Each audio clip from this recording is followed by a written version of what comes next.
Technology becomes truly transformative only when it eliminates friction, not when it adds features.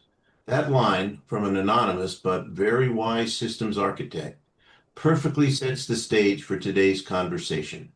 Because if there's one industry built on friction, complexity, and seasonal stress, it's taxes. Yet for the first time in decades, a transformative shift is underway. I'm your host, Ken Umansky, and on this episode of Technology, we're diving into a space that impacts every business, every accountant, and every financial leader, the future of tax preparation in an AI-powered world. And to explore that future, we're joined by two innovators who are redefining how tax work gets done. My first guest is Leroy Carey, co-founder and CEO of Filed, the AI tax preparer built to help firms deliver faster, better service to their clients. Leroy has a remarkable path. He was the first employee at two fintech unicorns, where he built the internal tools that kept CFOs and accounting teams running smoothly behind the scenes. After years at the intersection of finance and technology, he turned his focus to the world of U.S. taxes, an industry he saw as painfully underserved and overdue for modernization. His answer is Filed. Joining him is Ralph Carnicer, CPA, head of tax engineering at Filed.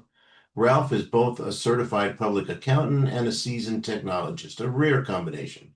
With nearly 2 decades of experience at Deloitte, BDO, PwC, and KPMG, he brings a depth practitioner's perspective to what tax professionals really need. At Filed, he serves as the bridge between AI engineers and practicing accountants. He also holds a master's in accounting from Florida International University. Leo and Ralph, rather, welcome to Technology. It's great to have you both here today. Thanks, Ken. Yeah, and thanks for having us. What a fantastic introduction. I feel like I should give you one just like this as well. I know you guys live up to it, so I decided to give you all the background that you have, and I think it's very impressive. Let's start with the big picture, however. As AI is hitting every industry from logistics to retail to insurance, but professional service organizations often move more cautiously. From your vantage point, how are accounting and tax firms approaching AI right now? And tell me about their hopes, their concerns, and the plans you're hearing as they dip their toes into the emerging technology. Yeah, this is very timely. I think I'll take this question and ask Ralph for his take as well as a tax professional himself. Deeply embedded in all things tax firm optimization. So what we see from firms is just like any other industry, they are waking up and listening and hearing that other potential, let's say, partners or even competitors of theirs are approaching AI and getting incredible results. And we are definitely seeing something happening at the top of the firm, let's say pyramid. When we talk about the top 500 accounting firms in the US, they are definitely building internal AI tiger teams who are going out there and assessing vendors. They're even thinking about building their own solutions internally. Some things a little bit easier, some things take a little bit more time, and they partner with vendors like us at Filed. I would say at the mid-sized firm level, let's say the top 5,000 firms, you're definitely seeing a lot of people moving towards using their existing solutions that they already have in place. Maybe they bought a system from a vendor and that vendor is embedding AI in some form. But what's happening under the hood really is maybe it's Filed powering that vendor to offer a new feature. And then at the kind of mom and pop shop level, outside the top 5,000 firms, you got firms who are seeing pressures on them, such as exiting staff who are leaving them. You've got firms who can't hire enough. You've got firms who are maybe growing because they're acquiring another firm, and then we're giving them an option to build and to bring something into their business as an AI partner to help them now scale for the future. And what we're seeing is the firms that are putting AI into place right now are going to be the ones who really, truly win in the long term. Okay. Yeah, and just to piggyback off of that, I'd say that, based on what I'm seeing in my conversations with firms every day, is, a reluctant optimism in terms of what AI may or may not be able to do for them.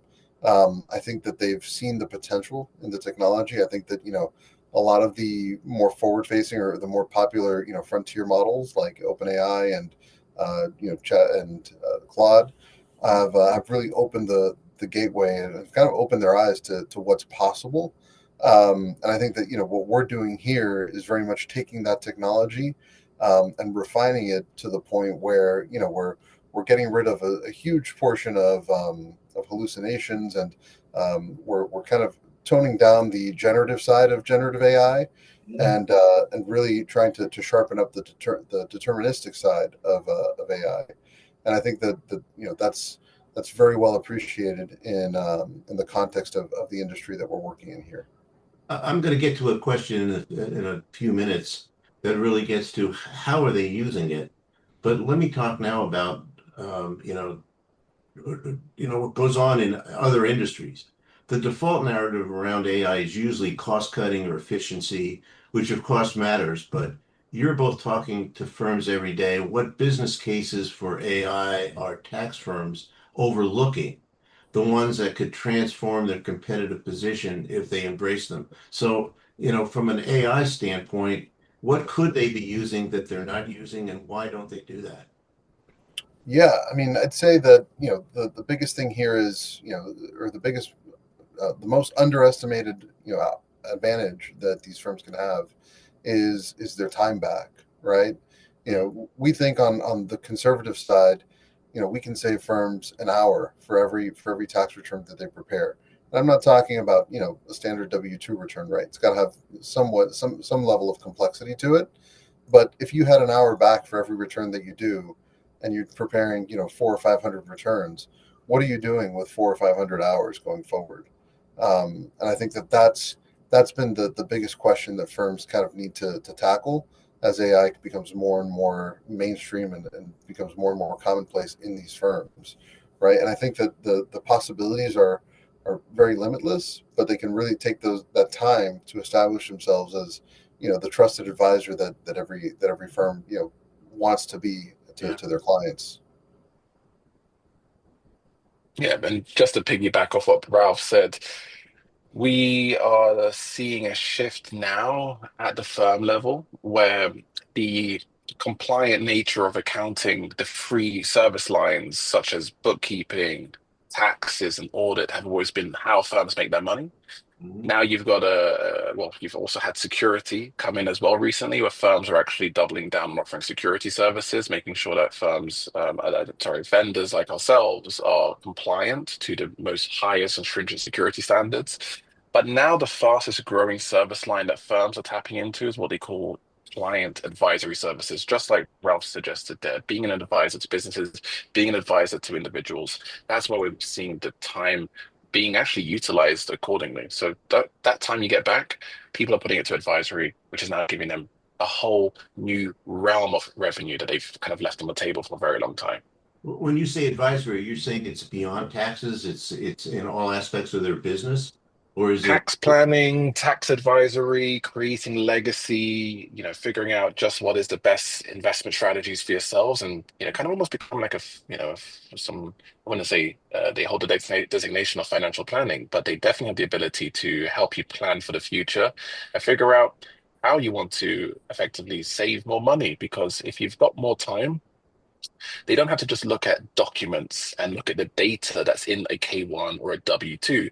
They're able to pick up context with their taxpayers and figure out what is the future looking like for you, and I can help you plan accordingly. So that's where the advice is coming in, and with all due respect, charging a pretty penny for that, enough money. I hope that phrase translates to American English. British English, a pretty penny is definitely charging enough money for that service. It's where they make the most money per hour. If you were to think about billables, this is where the premium rates come in. I think that's a universal phrase, by the way. There we go. My British self You're, having to it's apologize. applicable on both sides of the pond, I think. Um, One of the common themes across industries is the gap between talking about AI and actually using it. I did a webinar, about 6 months ago, and I asked everybody who was in the audience on the webinar, Tell me about how you're using AI. And everybody said, I bet out of 100 people, there were maybe 15 or 20 people who are actually using AI. Everybody else is looking into it. Everybody else says, I really want to do it, but they're not really using AI. So let's get practical here. How have tax firms already implemented AI in the real world workflows? And what have they learned? And how can firms that haven't started yet avoid being overwhelmed like the cases that you've seen? Yeah, I mean, to take that, one bite at a time, I'd say, firms need to be very thoughtful in their approach.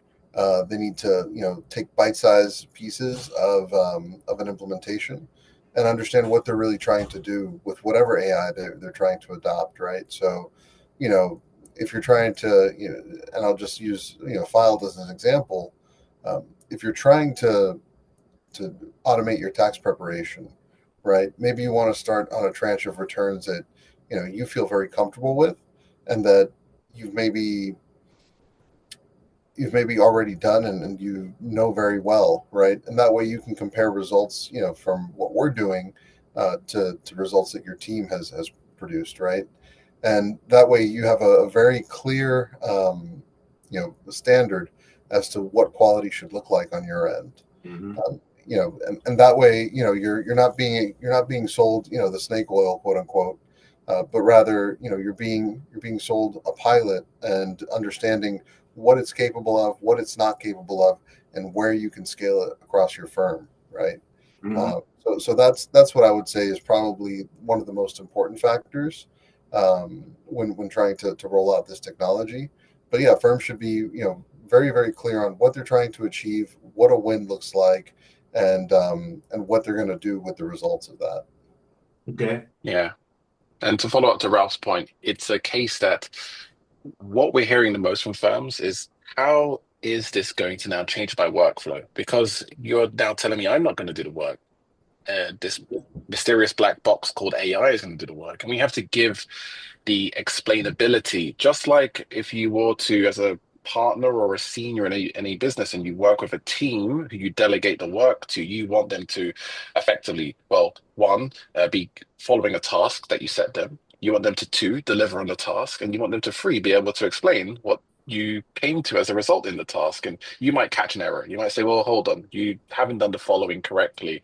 And you want to make sure that when you teach that person, traditionally they learn. The great thing about AI is it does all of those three things where it effectively can receive a task, it can do the task, it can explain the task if you, of course, control it correctly. And then the last and most important thing here is that it learns. You say it once and it learns and doesn't ask the same question twice. Now, to be able to get to that moment, you have to be able to put time and effort into it. So more importantly, we're seeing firms who are able to put the time in to be able to get the most results out. It's not an overnight success. That's what we tell all of our firms. It's just like taking a junior and teaching them everything that you know. But the most important thing here is that we are, of course, dealing with highly subjective work, Hmm. which is truly opinion based. Yeah. There is, of course, objective matters in terms of numbers, but subjectivity in taxes is where the gray area comes. So you're effectively having to do the work as good as they are. And that's when we say we're not going to be 100%. We're never going to be 100%. We cannot be 100% as good as the tax professional. But this is where tax professional meets AI and gets, better. That's where excellence gets created. But it's not a case this work can ever be replaced. This is a job that professionals needed to sign it off and make sure that the work is being done correctly. So we just say we get it to the 5 yard line. Our job is to get it there. It's your job to get it into the end zone. Yeah, I think in a lot of industries that I've talked to, there's a lot of skepticism, at least in the early adoption phase of it for people. Once they realize what it can do, um, they get, they get nervous about, well, okay, is this going to replace me? Is this going to replace my people? And I think what people have to understand is that AI really is a way to make people more effective and more, yeah, able to do more work and more work more accurately, rather than replace them. Um, Early adopters always have stories. For the first, the firms that already are using AI in your industry, What can you tell us about the ROI they're achieving? Are they seeing measurable time savings, faster document processing, higher throughput per employee? Is it translating into new revenue or just reduced workload? I love a story. If I just can just give a story from one of our firms called JCG Tax. I love one of the stories. After tax season last year, we pumped through about 15,000 tax returns. We're about 10xing that number this year. And one of the firms said to us in our follow-ups, because honestly, we can barely get hold of them during tax season, let alone their life partners getting a hold of touch of them. Their vendors are definitely not speaking to them. So, we only get to hear from them post 4:15 usually. And one of them said, my team came up to me and we're asking like, have we got a problem with our customers because we're seeing less work? And kind of ironically, it was like the fact that the AI is doing the bulk of the work, and effectively they thought something was wrong in that firm. So I like that story. I really love to hear when firms are seeing new opportunities where, transparently, if I'm honest with you, Ken, we are still on the discovery with the firms. They are, like Ralph kind of proposed, taking what they did last year or currently this year and running AI alongside it. Most firms that we work with are not just shutting down things. We actually advise against that. We don't say, okay, turn off how you did it traditionally and now use this random AI thing you don't know anything about. Run us side by side. And now at the end of the tax season, compare those two results. And that's what we consider a pilot. The pilot is done. And now they can say, wow, we would get this much time back. And now, what are they able to do at that time? Well, honestly, we're going to see this year, Ken. I'm really excited about those Yeah, results. But it'll be Ralph may have some comments. yeah. Yeah, just real quick on that. Another one of our customers, Gelada, they actually said that they felt like they had 4 times more the capacity than they had the previous year, and that was despite being down a person in the middle of tax season. Wow. So I'd say that the ROI is very real. The knock on effects of that ROI are also very real, right? People are getting to go home at a reasonable time during tax season. That's part of what the time is going towards. The other part of that time is being spent on more time with clients, identifying opportunities to help serve their clients better. And then I'd say that another part of that time is just focusing on the business, right? Because a lot of these firm owners, they're stuck working alongside their employees instead of orchestrating their firm the way that it should be done, right? They should be, calling the direction for their firm instead of, working alongside their employees. And yeah, that's great for morale, but it's really bad for growth. Yeah. It's really bad for, positioning yourself strategically in the industry as, the thought leader. Those things require time, and if you're there working, on the front lines, you don't have that time. So I'd say that the ROI is very real, but again, it's very dependent on where these firms decide to focus that time that they're getting back. Yeah, it sounds like some of the ROI is a soft ROI that you really have to figure out um, where they're getting a benefit from AI, and how that helps them on the bottom line by building better relationships or getting other new business out of it. Yeah, Yeah, and I think that's where many of the AI vendors like ourselves, who become AI partners, are also doubling down this year. Is like, show me the long-term gains. Don't just report to me that you've saved me this much time. Like, what does that actually mean? And that's why I'm teaching the professional what this means for their workflows is so, so critical at this stage. So it's too short in our journey. We're only just over a year old to be able to, and tax season is such a short, narrow window to be able to give you quantifiable ROI. But I could definitely tell you what we're seeing today is a tax professional who traditionally would spend maybe 10 to 12 hours a day doing tax prep during tax season is spending a handful of hours doing it now. So it's a Ken, big, big shift. Well, Ken, you talked a minute ago, a few minutes ago, about taking that AI can help you get to the 5 yard line, but it's really the people that are going to get it over into the end zone. What are the current limitations of AI for accounting professionals, and how do they see those limitations evolving in the near and long-term future? Transparently, we use an amalgamation of different models who we've built partnerships with at a enterprise level, which means that the data stays with filed and never goes up to them in terms of storage, etc. But these partners, they are good, but the average of an accuracy, if you collected all the big boys, OpenAI, Google, Anthropic, and you put them in a line and you said which is the best, we'd probably say it's OpenAI, and it gets you about 28% accuracy versus a human tax preparer when it comes to really complex tax returns.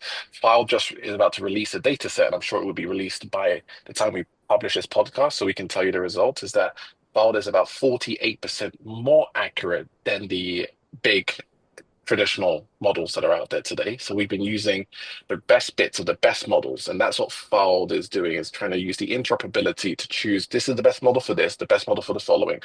But the most important thing to say here is that these firms want it to be 100%. Being 75, 85% accurate is not good enough. And that's why we have to tell the firms, like, our job is not to file the tax return. It is your job. Our job is to automate the grunt work of all the low value repetitive tasks, giving you the hours back. And then you take it over the line yourself. You do the super, super complex stuff that at the end of the day, our models can't do right now. So we're seeing that improve. I mean, just to be here today and quoting the percentages that we have already in just 12 months gives us great, great encouragement that 12 more months from now, we're going to be as close to 100% as humanly possible at that time. Well, it's an interesting technology to apply against a business that really does need, as we said up front, modernization. Leroy and Ralph, time always moves on too fast on this program, so as usual, we've run out of time. I want to thank you both for joining me today and shedding light on where tax preparation is headed. What you've illustrated is that AI in accounting isn't just an efficiency play, it's really a fundamental re-imaging of how tax work's being done, how firms scale, and how client service is delivered. It's about giving accountants superpowers, not replacing them. Um, Thank you very much, guys. And just as Filed is transforming how tax professionals operate, Performix builds AI agents that help all businesses re-engineer how they work, streamlining processes, uncovering insights, and helping teams scale with speed and precision. Performance 2025 mission is stated as AI for every business, which means creating systems that are accessible, affordable, and deeply practical from marketing and CX to operations, finance, and beyond, including accounting, it sounds like. If you're curious how an AI agent could enhance your team's performance or precision, visit performixbiz.com. That's PERFORMIXBIZ.com. Thanks again for joining me today on technology, and until next time, stay smart, stay curious, and keep innovating.